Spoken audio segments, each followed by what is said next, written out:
Question 3. What did it mean to be a new Negro? Our goals. We'll understand the Jim Crow system of racial segregation that developed in the South after the end of Reconstruction. We'll consider the way World War I changed opportunities for African Americans and led to the migration of people out of the South to the North. We'll learn about how African Americans started to change their ideas about what was the best role for them to play in society. And we'll understand what happened during the Harlem Renaissance and how it shows these changes. Our big idea. The 1920s marked a time when African Americans were moving and changing their ideas about themselves and their place in American society. Let's get started with our introduction. For over 200 years of America's history, African Americans had been slaves, primarily in the southern states.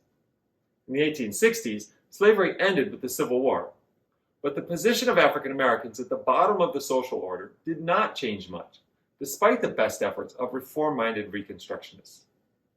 However, in the 1920s, a group of African Americans in the Harlem neighborhood of New York City began promoting the idea of the new Negro. For them, things were changing. What was it that they saw as new? If these former slaves and their children had been the Negro of the later 1800s, what was new about the African Americans in the 1920s? What did it mean to be a new Negro that was different from the African Americans of the period between the end of slavery and World War I? African American life after Reconstruction. After the Civil War ended in 1865, the victorious Union spent 11 years trying to remake the South.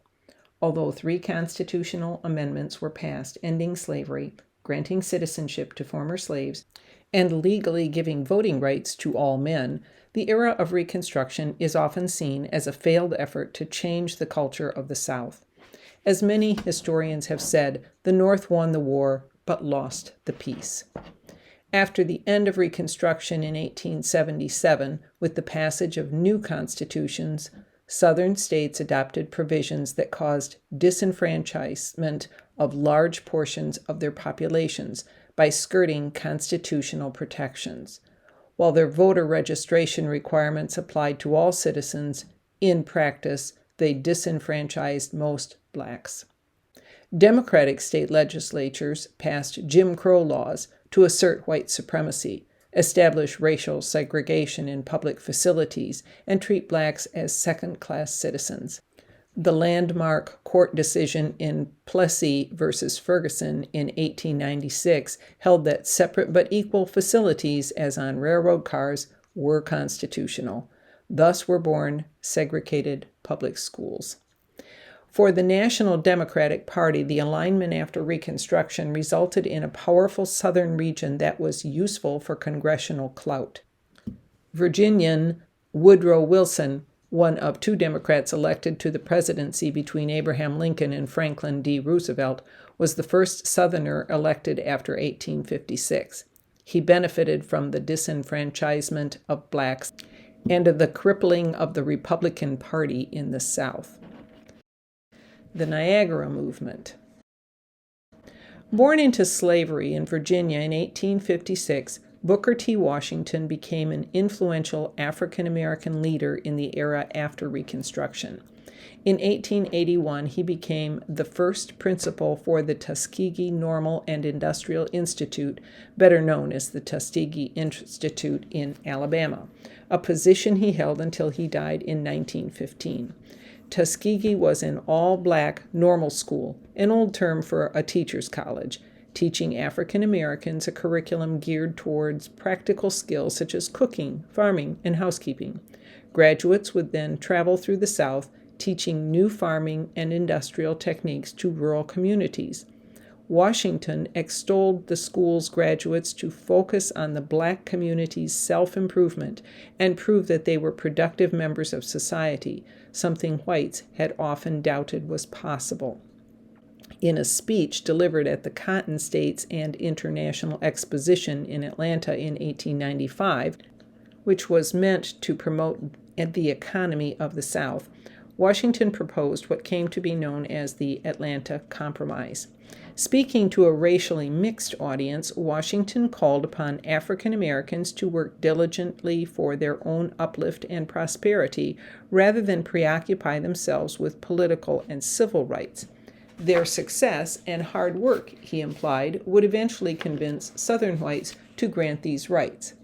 Not surprisingly, most whites liked Washington's model of race relations, since it placed the burden of change on blacks and required nothing of whites. Wealthy industrialists such as Andrew Carnegie and John D. Rockefeller provided funding for many of Washington's self-help programs, as did Sears Roebuck and Company co-founder Julius Rosenwald. And Washington was the first African American invited to the White House by President Roosevelt in 1901. At the same time, his message also appealed to many in the black community, and some attribute this widespread popularity to his consistent message that social and economic growth, even within a segregated society, would do more for African Americans than agitation for equal rights.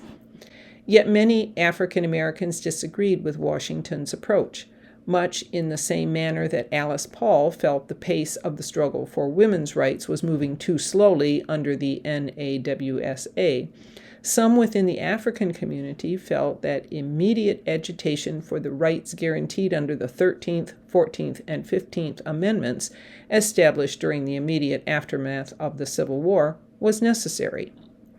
In 1905, a group of prominent civil rights leaders led by W.E.B. Du Bois met in a small hotel on the Canadian side of Niagara Falls, where segregation laws did not bar them from hotel accommodations, to discuss what immediate steps were needed for equal rights.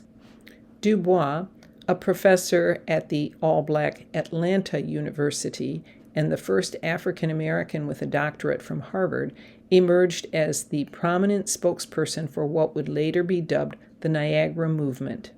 By 1905, he had grown weary of Booker T. Washington's calls for African Americans to accommodate white racism and focus solely on self-improvement.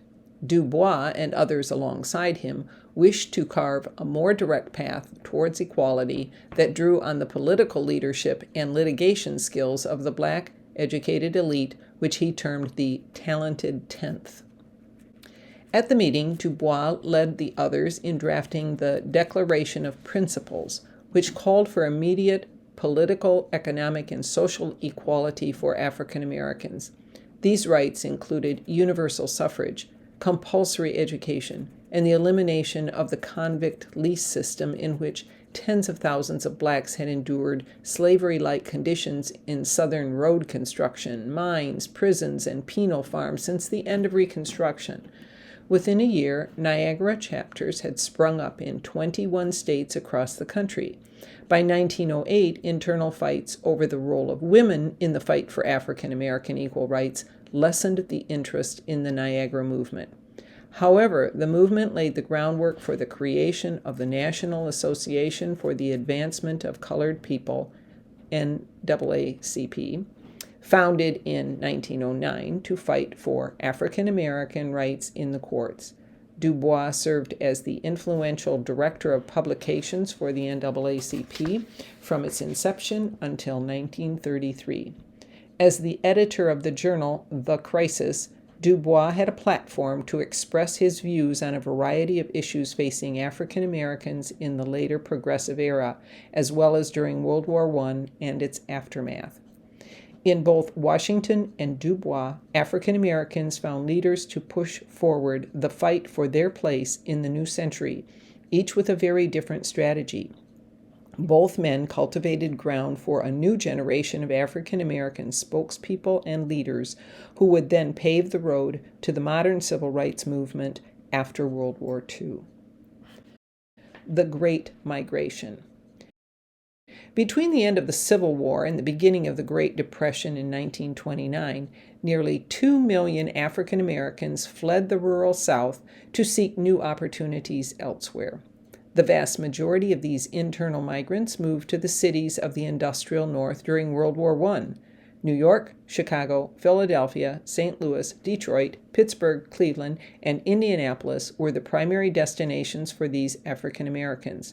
Together, these 8 cities accounted for over 2/3 of the total population of the African Americans who traveled during this Great Migration. A combination of both push and pull factors played a role in this movement. Despite the end of the Civil War and the passage of constitutional amendments ensuring freedom, the right to vote, and equal protection under the law, African Americans were still subjected to intense racial hatred. For African Americans fleeing this culture of violence, northern and midwestern cities offered an opportunity to escape the dangers and intense poverty of the South. In addition to this push out of the South, African Americans were also drawn to the cities of the North by job opportunities, which had opened up when white men left for the Army during World War I. Although many lacked the funds to move themselves, factory owners and other businesses that sought cheap labor assisted the migration. Often the men moved first, then sent for their families once they were ensconced in their new city life. Racism and a lack of formal education relegated these African American workers to many of the lower-paying, unskilled or semi-skilled occupations. More than 80% of African American men worked menial jobs in steel mills, mines, construction, and meatpacking. In the railroad industry, they were usually employed as porters or servants. In other businesses, they worked as janitors, waiters, or cooks. African American women who faced discrimination due to both their race and gender found a few job opportunities in the garment industry or laundries, but were more often employed as maids and domestic servants. Regardless of the status of their jobs, however, African Americans earned higher wages in the North than they did for the same occupations in the South, and typically found housing to be more available. However, such economic gains were offset by the higher cost of living in the North, especially in terms of rent, food costs, and other essentials. As a result, African Americans usually found themselves living in overcrowded, unsanitary conditions, much like the tenement slums in which European immigrants lived in the cities. For newly arrived African Americans, even those who sought out the cities for the opportunities they provided, life in these urban centers was exceedingly difficult. They quickly learned that racial discrimination did not end at the Mason-Dixon line, but continued to flourish in the North as well as the South. European immigrants, also seeking a better life in the cities of the United States, resented the arrival of the African Americans, whom they feared would compete for the same jobs or offer to work at lower wages. Landlords frequently discriminated against them. Their rapid influx into the cities created severe housing shortages and even more overcrowded tenements. Homeowners in traditionally white neighborhoods later entered into covenants in which they agreed not to sell to African American buyers.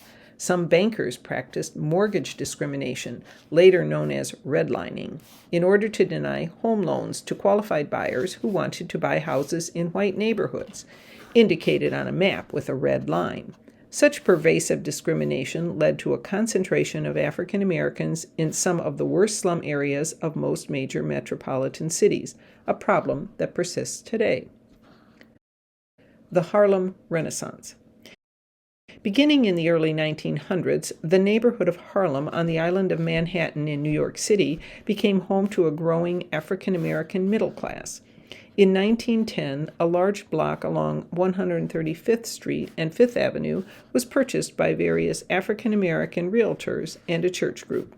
Many more African Americans arrived during World War I. Due to the war, the migration of laborers from Europe virtually ceased, while the war effort resulted in a massive demand for unskilled industrial labor. The Great Migration brought hundreds of thousands of African Americans from the South. Among them were a great number of artists, writers, musicians, and thinkers who would live and work together in Harlem. Their ideas and creative talents marked an outpouring of cultural creation and pride called the Harlem Renaissance. Characterizing the Harlem Renaissance was an overt racial pride that came to be represented in the idea of the new Negro, who through intellect and production of literature, art, and music could challenge the pervading racism and stereotypes to promote progressive or socialist politics and racial and social integration. The creation of art and literature would serve to uplift the race. Thus, the Harlem Renaissance embraced the ideas of W.E.B. Du Bois and rejected the Atlanta Compromise of Booker T. Washington. There would be no uniting form singularly characterizing the art that emerged from the Harlem Renaissance. Rather, it encompassed a wide variety of cultural elements and styles, including traditional musical styles as well as blues and jazz, traditional and new experimental forms in literature, such as modernism and the new form of jazz poetry. This duality meant that numerous African American artists came into conflict with conservatives in the Black intelligentsia. In this way, the Harlem Renaissance was not a monolithic movement, but a vibrant opportunity for the African American community to develop and explore the many facets of its identity. Although the forms of expression varied widely, some common themes threaded throughout much of the work of the Harlem Renaissance: Black identity, the influence of slavery and emerging African American folk traditions, institutional racism, the dilemmas inherent in performing and writing for elite white audiences, and the question of how to convey the experience of modern Black life in the urban North all found outlets in the work of the Harlem artists. African American artists used their creativity to prove their humanity and demand equality. The Harlem Renaissance led to more opportunities for Blacks to be published by mainstream houses. Many authors began to publish novels, magazines, and newspapers during this time. The new fiction attracted a great amount of attention from the nation at large. Among authors who became nationally known were Claude McKay, Zora Neale Hurston, James Weldon Johnson, Alain Locke, and Langston Hughes. The Harlem Renaissance was more than a literary or artistic movement. It also embraced a development of ethnic pride, as seen in the Back to Africa movement led by Marcus Garvey, a Jamaican-born political leader, publisher, journalist, entrepreneur, and orator. Garvey was President General of the Universal Negro Improvement Association, or UNIA, and also President and one of the directors of the Black Star Line, a shipping and passenger line. Garvey was unique in advancing a philosophy to inspire a global mass movement and economic empowerment, focusing on Africa, known as Garveyism. Garveyism would eventually inspire others, ranging from the Nation of Islam to the Rastafari movement, which proclaimed Garvey as a prophet, and the Black Power movement of the 1960s.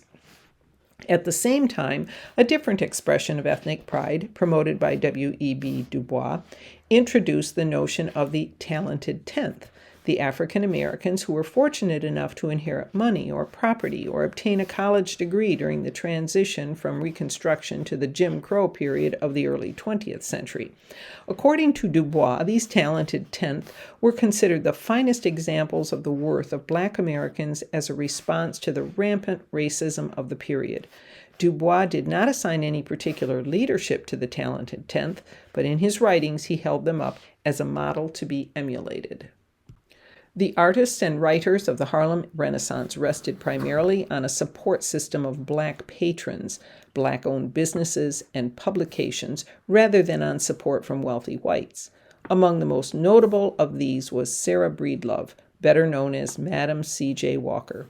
Walker was an entrepreneur, philanthropist, and political and social activist. The first female self-made millionaire in the United States, she became one of the wealthiest self-made women in America and the wealthiest African-American woman in the country. Walker made her fortune by developing and marketing a line of beauty and hair products for Black women. In addition to being a patron of the arts, Walker's home served as a social gathering place for the African-American community. Although the vibrant creativity of the Harlem Renaissance faded in the 1930s with the onset of the Great Depression, the movement had an enormous, lasting impact on the African American community in both New York City and the nation in general. The Harlem Renaissance was more than a literary or artistic movement. It possessed a certain sociological development, particularly through a new racial consciousness, through racial integration, and it helped lay the foundation for the later civil rights movement of the 1950s and 1960s. Conclusion. W.E.B. Du Bois is rightfully remembered as a man who challenged Booker T. Washington's accommodationist attitude toward white power, and is properly accorded a position as one of the African American thinkers who gave birth to the ideas that became the civil rights movement. Du Bois's New Negro was a different kind of person than Washington's ideal African American citizen. But how so? What did it mean to be a new Negro in the 1920s? What was new or reborn?